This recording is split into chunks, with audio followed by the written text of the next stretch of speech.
esta región, no como tal de órganos, están ubicados en esa región llamada retroperitoneo.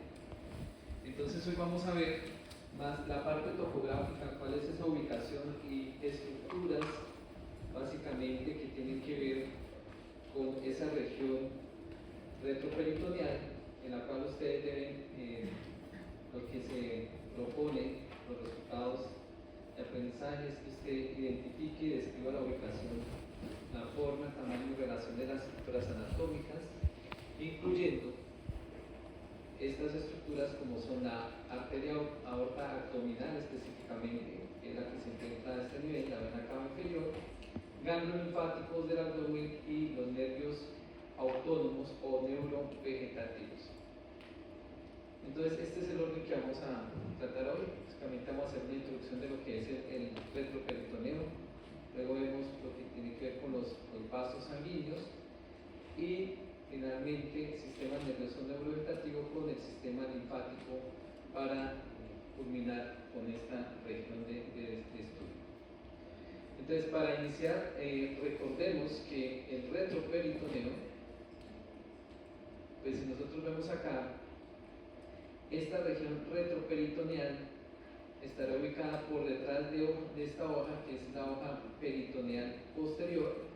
Esta hoja peritoneal posterior permite que existan unos elementos, unos órganos que son retroperitoneales primitivos, es decir, que durante el momento del desarrollo se ubicaron en la región posterior a la hoja posterior del peritoneo parietal, como lo están viendo ustedes acá, y aquí ven ustedes un órgano peritonizado en el cual va a tener un recubrimiento del peritoneo visceral. Estas estructuras que tienen un meso van a tener toda la parte vascular. Sin embargo, por la rotación que se da durante el desarrollo embrionario, esta estructura puede desplazarse o se desplaza mejor hacia la región posterior, formando como tal esta estructura que va a quedar adherida, por decirlo así, hacia la región posterior, y aquí vemos cómo el peritoneo visceral pasa a ser parte de ese peritoneo parietal posterior, convirtiéndose en una lámina de peritoneo parietal secundario, es decir, ya pasa de ser como tal visceral a ser parte de la hoja posterior del peritoneo. Ese desplazamiento hacia posterior, hacia la pared posterior, permite que junto con ese mesenterio que tenía inicialmente ese órgano que era peritonizado, pues se fusione la pared posterior y se forme esta capa de tejido conectivo laxo que se llama una fascia de coalescencia como resultado de la ubicación retroperitoneal de este órgano. Quiere decir que tenemos unos órganos que son retroperitoneales primarios y unos órganos que son retroperitoneales secundarios, es decir, que se volvieron retroperitoneales secundariamente por la rotación que se dio durante el desarrollo embrionario.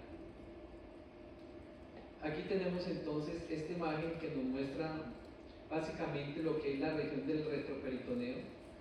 Aquí, si nosotros nos ubicamos, recuerden que el peritoneo tiene una lámina parietal que está recubriendo las paredes abdominales internamente, y tenemos una lámina que es una lámina visceral que está, por decirlo, recubriendo las vísceras, entre las cuales vamos a encontrar que entre la lámina visceral y la parietal vamos a encontrar un espacio que se llama el espacio peritoneal, así como cuando hablamos de pleura o hablamos de pleura y pericardio, hay un espacio pericárdico y pleural, aquí hay un espacio peritoneal. Vemos cómo ese peritoneo parietal también cubre cubre los órganos pélvicos, formando una serie de bolsas o espacios, recesos. Aquí dentro de los más importantes tenemos el espacio vesicouterino en el caso de la mujer. Luego tenemos atrás el espacio útero rectal o fondo de saco de Douglas, como también se le conocía anteriormente. Vemos cómo esa lámina posterior del peritoneo parietal se dirige hacia posterior, lógicamente, y van a quedar unos órganos y estructuras vasculares por detrás de esa lámina parietal posterior, en la cual, como veíamos al principio, hay unos órganos que son retroperitoneales primarios y otros serían retroperitoneales secundarios. Aquí en esta imagen podemos ver algunas de las raíces también que produce el peritoneo, como es esta raíz del mesocolon transverso, la cual nos divide en una región supramesocólica e inframesocólica. Aquí vemos detrás de la lámina parietal posterior, vemos órganos que son retroperitoneales primitivos, como este que vemos acá, el riñón, vemos casi por transparencia, pero recuerden que lo que es el páncreas y el duodeno, el colon ascendente, el colon descendente, son órganos retroperitoneales secundarios, es decir, que tuvieron por la rotación una adherencia hacia la pared posterior, creando unas fascias que se conocen como fascias de coadescencia, que algunos autores le colocaron unos nombres por ser quienes los describieron, como son las fascias de TOL 1, TOL 2, TOL 3, y algunas fascias con algunos epónimos que ya vamos a describirlas a continuación. Entonces, en la región, si ustedes recuerdan, hacia la región inframesocólica, lo que es el colon ascendente inicialmente tenía un meso, es decir, estaba conectado únicamente a la pared posterior, no se había dirigido hacia la región posterior, por lo tanto esta región que ustedes ven acá en transparencia queda como resultado de esa coadescencia del colon ascendente, formando esta fascia, que la ven ustedes acá, que cubre parte del duodeno y la cabeza del páncreas, llamada la fascia preduodeno-pancreática. Esta fascia se continúa, y aquí vemos al retirar el colon ascendente una fascia de coadescencia que los autores la denominan la fascia de coadescencia retrocolónica derecha o ascendente, y que también algunos autores describieron como la TOL la describió como la fascia de TOL 2. ¿Cuál es la fascia de TOL 3? Pues la fascia de TOL 3 es la que corresponde a esta fascia de coadescencia, que vemos aquí en color amarillo, aquí ya esa fascia, que sería la fascia de TOL 3 o la fascia del colon descendente. Y tenemos una fascia de TOL 1 que corresponde a una fascia que se encuentra posterior al páncreas y al duodeno. Entonces aquí específicamente la fascia retropancreática, que corresponde a la fascia de TOL 1. Y recordemos que la fascia que está posterior al duodeno y a la cabeza del páncreas, que es la fascia duodeno-pancreática, corresponde a lo que se conoce como la fascia de Treis en la nómina francesa. Es decir, que tenemos la fascia de TOL 1 que corresponde a la retropancreática, la de TOL 2 que corresponde a la del colon ascendente y la de TOL 3 que corresponde a la del colon descendente. Si ustedes ven estas formaciones peritoneales que se formaron por la coadescencia de estos órganos, que antes eran unos mesos, quedaron fusionados hacia la pared posterior, pero aún en su recorrido siguen conteniendo como tal aquí los vasos sanguíneos que le van a dar la irrigación a estos órganos, como son acá las ramas de la arteria mesentérica superior, y aquí tenemos ramas de la arteria mesentérica inferior. Entonces, hay unos órganos que son retroperitoneales secundarios, como el páncreas, el duodeno, el colon ascendente, el colon descendente, y hay unos órganos que son retroperitoneales primitivos, como son el riñón, el uréter, del cual ustedes van a hablar en el próximo módulo, en la parte del agénito urinario, y tenemos otros órganos primitivos como tal, como son la vena cava inferior, la arteria aorta abdominal, que serían básicamente órganos retroperitoneales primarios o primitivos, acompañados de esta glándula que por encontrarse en el polo superior del riñón, tanto derecho como izquierdo, se denominan las glándulas suprarrenales, de las cuales, como les digo, van a hablar en el próximo módulo. Esto simplemente es la anatomía topográfica de ese retroperitoneo, donde vamos a estar enfocados en estas estructuras que ustedes ven acá en el trasfondo de la imagen. Entonces, como límites de esa región retroperitoneal, ustedes ven que tenemos hacia superior el músculo diafragma, hacia lateral, muchos autores describen el borde lateral del músculo cuadrado lumbar como el límite lateral. Otros autores se basan básicamente en la dirección de la 12ª costilla, de la 12 costilla, y entonces diría que este sería el límite más lateral de ese retroperitoneo, que para mí sería el más adecuado porque nos incluye lo que es el colon descendente y el colon ascendente. Y el límite inferior, recuerden, sería el promontorio, donde se une L5 con S1, y el borde superior del pubis, delimitado también por la línea arqueada, ¿sí?, que básicamente nos va a delimitar lo que es la pelvis verdadera o menor de la pelvis falsa o mayor. Entonces, básicamente esos serían los límites del retroperitoneo abdominal. Sin embargo, este retroperitoneo también se desplaza hacia la región pélvica, conteniendo algunos elementos vasculares que van a ver ustedes en el próximo módulo. Como lo podemos ver acá, aquí en esta parte ustedes ven como el recto es retroperitoneal, pero está por detrás, y inferior al abdomen, ubicado a nivel de la pelvis. Tenemos órganos, por lo tanto, también subperitoneales, que son básicamente órganos que se encuentran a nivel de la pelvis.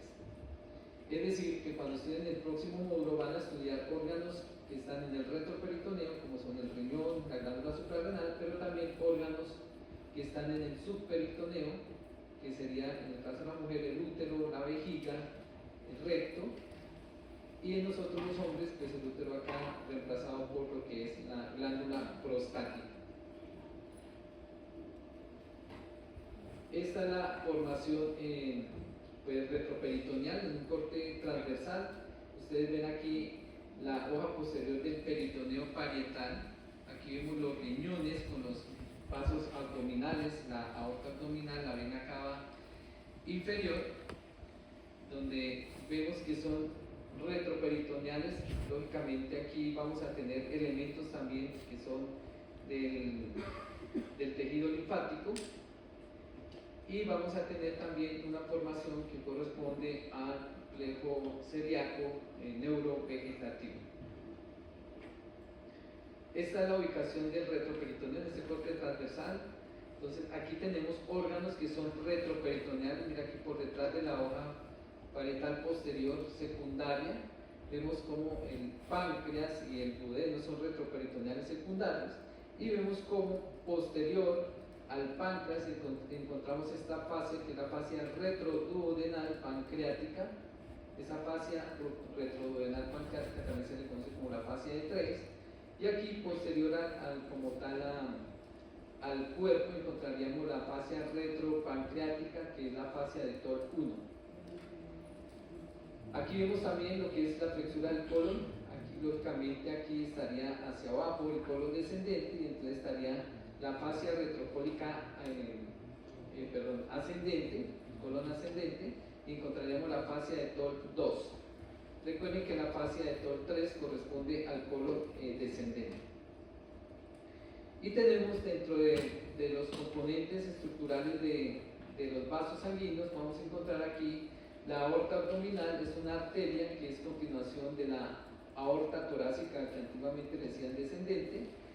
Entonces esa aorta torácica, ustedes recuerdan, cuando pasa el hiato diafragmático aórtico a nivel de T12, pues pasa a llamarse arteria aorta abdominal, y esa arteria aorta abdominal, que tiene un diámetro de unos 2 centímetros, un poco mayor en el hombre, un poco menor a 2 en la mujer, pues este vaso va a tener una serie de ramas a nivel del abdomen que van a atravesar pues esa lámina parietal posterior del peritoneo. Pues aquí ven ustedes que la aorta abdominal va a tener una serie de ramas que nosotros las identificamos acá. Las primeras ramas son las arterias frénicas inferiores junto con el tronco celíaco. Entonces, esas arterias frénicas inferiores van a irrigar básicamente lo que es la cara inferior del diafragma, pero también van a dar una arteria que se llama la arteria suprarrenal superior para dar irrigación a esa glándula suprarrenal que van a ver posteriormente. El tronco celíaco, que básicamente va a dar tres ramas, que nosotros las vimos, aquí simplemente haciendo el repaso, que es la gástrica izquierda, la esplénica y la hepática común, que son arterias que se originan directamente del tronco celíaco. Luego tenemos las arterias suprarrenales, que son medias, que son ramas directas de la aorta abdominal, y medialmente sobre la línea media encontramos por debajo del tronco celíaco la formación de la arteria mesentérica superior, que va a tener como territorio de irrigación, como vamos a ver en una imagen más adelante, va a tener que irrigar como tal lo que es el intestino delgado, el intestino grueso, hasta la mitad derecha del colon transverso, porque la mitad izquierda del colon transverso, el colon descendente y sigmoides, van a estar irrigados por esta otra arteria que se llama la arteria mesentérica inferior, la vemos acá abajo. Continuando con el orden, después de la mesentérica superior vamos a tener las arterias renales, de las cuales salen las arterias suprarrenales inferiores, es decir que miren las arterias, las glándulas suprarrenales reciben irrigación tanto de la frénica como de la aorta directamente, como de la arteria renal. Entonces, característica, cuando vean la anatomía de la glándula suprarrenal, van a ver que esa irrigación viene de tres sitios diferentes. Luego de las arterias renales, que lógicamente hay una arteria renal derecha e izquierda. La arteria renal del lado derecho es mucho más larga que la del lado izquierdo, y es porque recuerden que la aorta abdominal se encuentra a la derecha, aquí iría otra vena, que es la vena cava inferior, por lo tanto la distancia en longitud es mayor hacia el lado derecho que con respecto a la arteria renal del lado izquierdo. Luego tenemos unas arterias, por debajo de las arterias renales tenemos arterias lumbares, que van a ir hacia la región posterior de la pared torácica, y posteriormente o inferiormente encontramos las arterias gonadales, genéricamente, si es un cuerpo fenotípicamente masculino, pues serán las arterias testiculares, y si no, pues van a ser las arterias ováricas, que son arterias que se originan directamente de la aorta abdominal. Luego tenemos, como les decía, la arteria mesentérica superior. Estas ramitas que ustedes ven acá son arterias lumbares, junto con las que están acá arriba. Y esa arteria mesentérica inferior pues va a irrigar la mitad izquierda del colon transverso, el colon descendente, el colon sigmoides, hasta la parte más superior que del recto como tal. Ese sería el territorio de la arteria mesentérica inferior. Luego tenemos aquí una arteria que algunos autores llaman arteria terminal de la aorta abdominal, que sería la arteria sacra media. Los autores dicen que es colateral, sin embargo esto nos recuerda evolutivamente de donde venimos. Cuando teníamos por los procesos adaptativos podríamos tener cola, entonces esta arteria se prolongaría bastante como en otros mamíferos, en el cual está muy bien desarrollada esa arteria sacra media que va por acá al anterior del sacro. Tenemos la división de la aorta abdominal en arterias ilíacas comunes, tanto izquierda como derecha, y esas arterias ilíacas comunes luego se van a dividir en una arteria ilíaca externa. Ustedes ya siguieron miembro inferior, después de que pasa el ligamento inguinal, ligamento de Pompar o de Falopio, como lo llamaban antes, queda convertida en la arteria femoral. Y la arteria ilíaca interna va a dar irrigación tanto para la pared pélvica como para las vísceras de la pelvis. Les vuelvo recalco que cuando vean órganos de pelvis van a ver que toda la irrigación procede básicamente de esta arteria ilíaca interna o hipogástrica, que llamaban también anteriormente. Entonces, arteria hipogástrica o ilíaca interna es lo mismo, solo que en la nómina anatómica internacional hablamos de ilíaca interna y de ilíaca externa. Entonces, estas son las ramas que básicamente les enuncié hace un momento, en la cual ustedes ven cada una de las ramas que les nombré, ¿cierto? Y que estarían en representación de tanto arterias que van hacia la pared abdominal como también hacia cada una de las vísceras que estudiamos anteriormente en las clases pues, que precedieron a esta. Aquí simplemente para recordarles el tronco celíaco, como va la arteria gástrica izquierda con la arteria esplénica y la arteria hepática común, que son las arterias principales de ese tronco celíaco. Aquí las arterias renales, aquí como va la arteria suprarrenal inferior, porque recuerden que la suprarrenal media viene directamente de la aorta y la superior viene de la arteria crénica inferior. Pues aquí estarían las arterias suprarrenales, inferior, media y superior, que como les digo lo van a ver en glándula suprarrenal. Y las arterias renales, pues lógicamente es para darle la irrigación a los riñones. Aquí vemos la arteria mesentérica superior, dando irrigación a lo que es el intestino delgado, yeyuno e ilion, parte del duodeno. Y tenemos colon ascendente hasta la mitad derecha del colon transverso, mientras que la arteria mesentérica inferior nos va a irrigar la mitad izquierda del colon transverso con el colon descendente, el colon sigmoides, hasta la región superior del recto. Recuerden entonces aquí tenemos la arteria mesentérica superior acompañada de la vena mesentérica superior. Miren ustedes cómo la arteria mesentérica superior forma una pinza ortomesentérica, la cual pasa por anterior a la tercera porción del duodeno, y aquí también por debajo pasa la vena renal izquierda. Eso hace que cuando este ángulo disminuye a menos de 38 grados, que es lo mínimo que debe tener, lo usual que uno encuentra es 45 grados, se puede ver comprimida la vena renal izquierda, produciendo una congestión venosa que puede llevar secundariamente a una hidronefrosis, y puede comprimir la tercera porción del duodeno, lo que hace que los ácidos biliares que vimos a donde drenaban pues no puedan pasar hacia el yeyuno, el ilion, y entonces el paciente puede tener una obstrucción que hace que tenga un vómito de tipo bilioso, es decir, el vómito va a tener contenido de la bilis y va a tener un aspecto verdoso.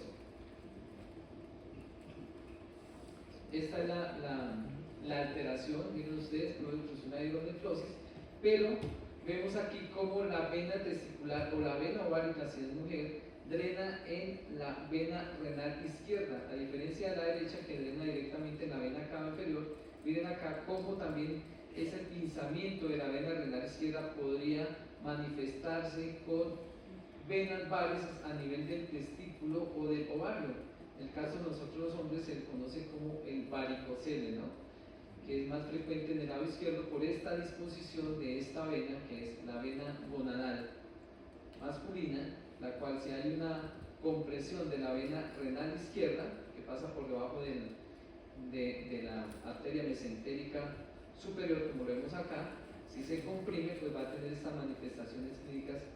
Y lo otro es recordar también la compresión de la tercera porción del duodeno, lo cual puede producir lo que hablábamos hace un momento de un vómito de tipo bilioso por obstrucción de la tercera porción. Aquí vemos dentro de las ramas de la aorta abdominal, pues tenemos que está el tronco celíaco. Les voy a repasar acá. Aquí tenemos la arteria gástrica izquierda, que daba la arteria gástrica anterior o esófago cardiofibrositaria anterior, como la quieran llamar. Aquí vemos la arteria esplénica, que se dirige hacia el vaso, dando también las arterias gástricas cortas y dando una arteria que es la gastromental izquierda. Tenemos acá la arteria hepática común, que da esta rama, que es la arteria gastroduodenal, que una vez se forma la gastroduodenal se convierte en arteria hepática propia, y esa arteria hepática propia nos va a dar origen usualmente a lo que es la arteria gástrica derecha, que también se viene hacia la curvatura menor del estómago. a unirse con la gástrica izquierda que viene directamente del tronco ciliar. Eso ya lo vimos en estómago. Esta arteria hepática propia sería una rama derecha y una rama derecha y una rama izquierda para el hígado, arteria hepática derecha e izquierda o ramo hepático derecho e izquierdo, del cual habíamos dicho que de la arteria hepática derecha usualmente se forma la arteria cística, una rama inferior y superior, que se encarga de dar irrigación a la vesícula biliar y que es una de las arterias que hablábamos que en las colecistectomías es la que el cirujano busca para ligar y así poder retirar la vesícula biliar. En la cirugía consiste en ligar el conducto cístico y la arteria cística. Hablábamos de dos triángulos, un triángulo cistohepático y un triángulo hepatocístico o de Boudet. El triángulo cistohepático era el triángulo de Calot.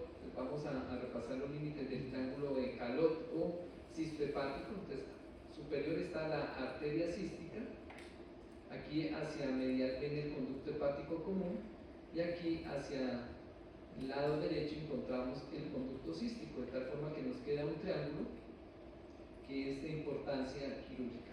O el triángulo hepatocístico, que es el de Boudet, que está delimitado también por la cara inferior del hígado, por el conducto hepático común y por el conducto cístico. Y ahí sí vamos a encontrar en ese triángulo la arteria cística como tal. Entonces son puntos de reparo anatómicos importantes desde el punto de vista quirúrgico.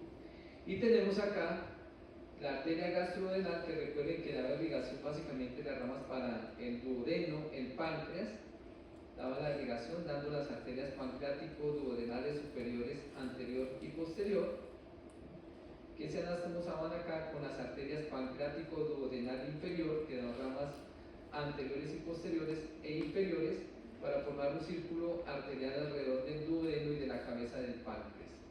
Porque el resto del páncreas, recuerden que recibe irrigación, es de la arteria esplénica, dando la arteria, aquí vean estas ramas, la arteria dorsal del páncreas con la arteria mayor o magna del páncreas, que forman una anastomosis formando la arteria pancreática inferior que se dirige hacia la cola, dándole irrigación entonces a todo lo que es el páncreas. Entonces básicamente este es como un recorderis.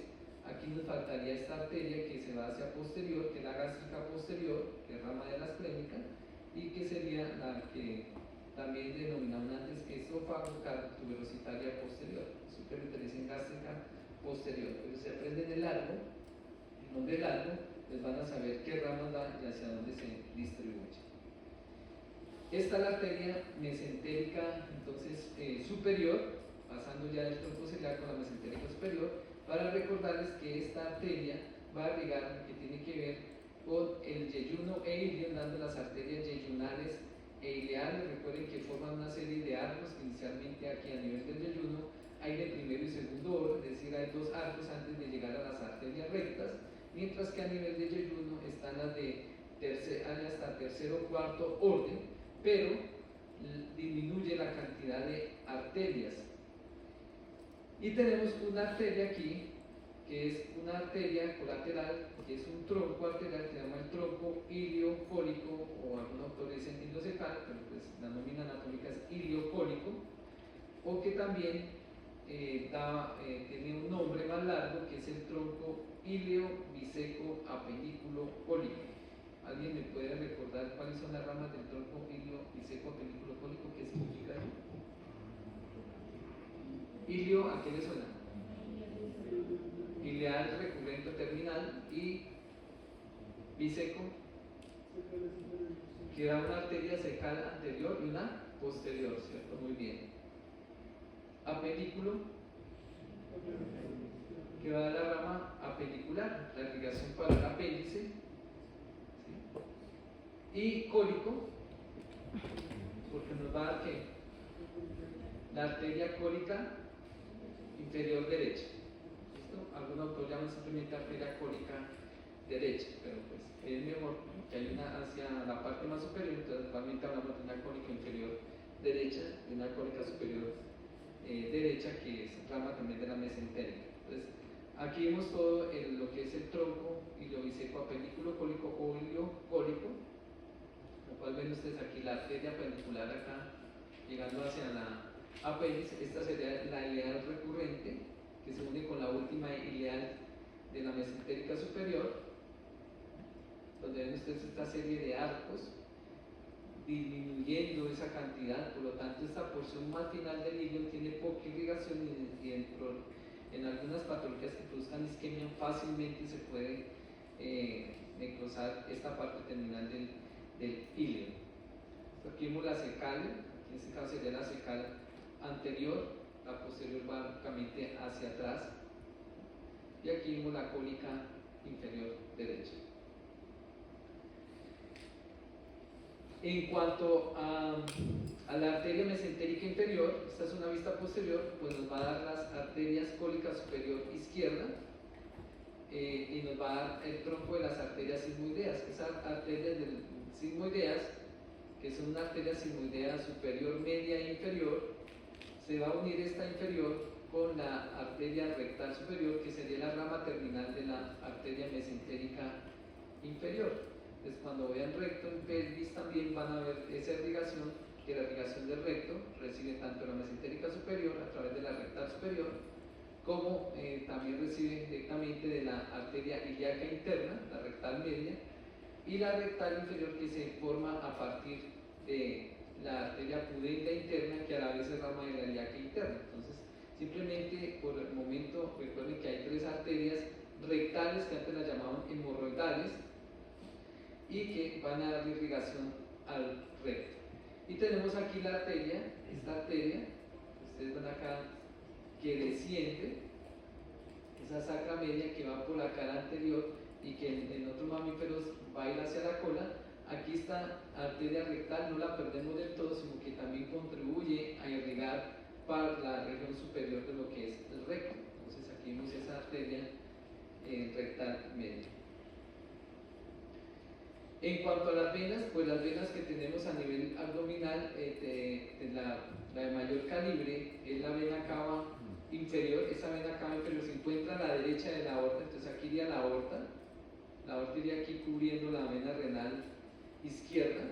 Entonces siempre la vena cava está a la derecha de la aorta, y esa vena cava inferior va a tener unos afluentes. Entonces, ¿cómo se forma? Primero, las venas ilíacas externa e interna se unen para formar las venas ilíacas comunes derecha e izquierda. Las dos venas ilíacas comunes se unen para formar como tal la vena cava inferior, y esa vena cava inferior, así como la arteria de Abarramas, también recibe unos afluentes, aquí empezando por estos afluentes que son las venas lumbares. Ven ustedes estas venas lumbares recogiendo la sangre de la pared abdominal, sobre todo posterior. Ven ustedes cómo hacia el lado derecho recibe la vena gonadal derecha directamente. Si es hombre, pues sería la vena testicular; si es mujer, sería la vena ovárica.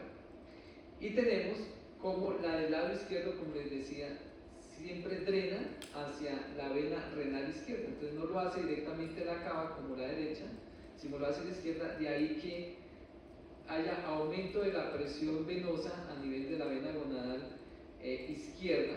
Y lo que les decía, por eso es muy frecuente que por aumento de la presión aquí, porque de todo modo la vena renal acá envía sangre y eso hace que tenga que hacer mayor presión esta vena, pues se produzcan las venas varices, varicosidades en el lado izquierdo, y de ahí que las venas varices a nivel de testículos, que conocemos como varicocele, sea más frecuente en el lado izquierdo que en el lado derecho. Otro de los afluentes de la vena cava pues son las venas renales. En este caso la vena renal, a diferencia de la arteria renal, la vena renal, como la vena cava está más a la derecha, pues esta vena renal es mucho más corta en cuanto a longitud con respecto a la vena renal izquierda. Entonces es por la disposición de los vasos de la vena cava que está a la derecha, pues es más cercanía hacia el riñón derecho, por eso la vena es mucho más corta que la izquierda. Luego tenemos que hay unas venas, a las venas adrenal, la glándula suprarrenal solo va a tener una vena que se llama la vena suprarrenal. Veíamos que tenía 3 arterias suprarrenales, pero van a ver que solo va a tener una vena suprarrenal. No va a tener 3 como las arterias, sino una, las cuales van a drenar a nivel de la vena cava inferior. Y tenemos una comunicación con unas venas que son parietales posteriores, que no van a terminar en la vena cava, sino en otro sistema, que es el sistema ácido, en el cual ustedes ven aquí unas venas lumbares ascendentes, izquierdas y derechas. En el caso de la derecha, al unirse con la subcostal derecha, forman la vena ácidos, y en el caso del lado izquierdo, al unirse la lumbar ascendente con la vena subcostal del lado izquierdo, forman la vena hemiácidos, y ese sistema ácidos, pues ustedes recordarán que va a drenar en la cara posterior y derecha de la vena cava superior.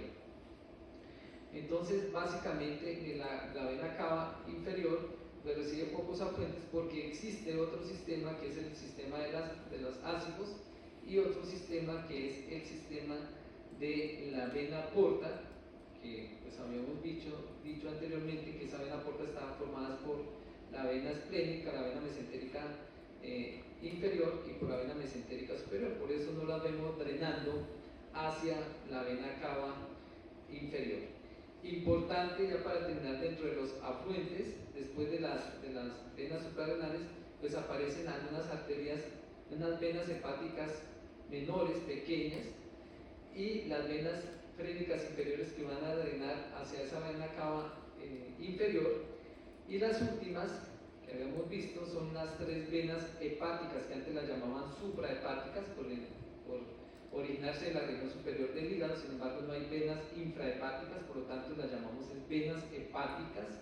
Y esas venas hepáticas, recuerden que pues es una izquierda, una derecha y una intermedia, que van a drenar directamente hacia la vena cava inferior, y que estas venas iban a través de esas fisuras portales mayores, que nos permitían dividir también el hígado en segmentos hepáticos, como lo vimos en la clase pasada. Entonces recuerden que la vena cava inferior está hacia el lado derecho, en el abdomen, y la arteria aorta está al lado izquierdo de la vena cava inferior. También, por supuesto, tenemos una vena sacra media, recoge la sangre de esa región sacra y de la región superior del recto. Pues esta pues ya es una imagen del otro tema, que es el plejo celíaco o plejo solar. El plejo solar, llamado antiguamente en la nómina francesa, pero actualmente se denomina el plejo celíaco. Se escribe plexo con X, pero se lee plejo como México. Hay algunas excepciones, ¿no? No van a decir auxilio, sino auxilio, pero plejo normalmente es como se pronuncia. Algunos autores dicen el plexo, pero es el plejo celíaco, que antes se le conocía con el nombre de plejo solar. Entonces, ese plejo celíaco está ubicado, entonces aquí vemos el tronco celíaco arterial. Ven ustedes una serie de ganglios neurovegetativos simpáticos, tienen básicamente sus cuerpos neuronales son simpáticos, no parasimpáticos. Vamos a ver esa distribución.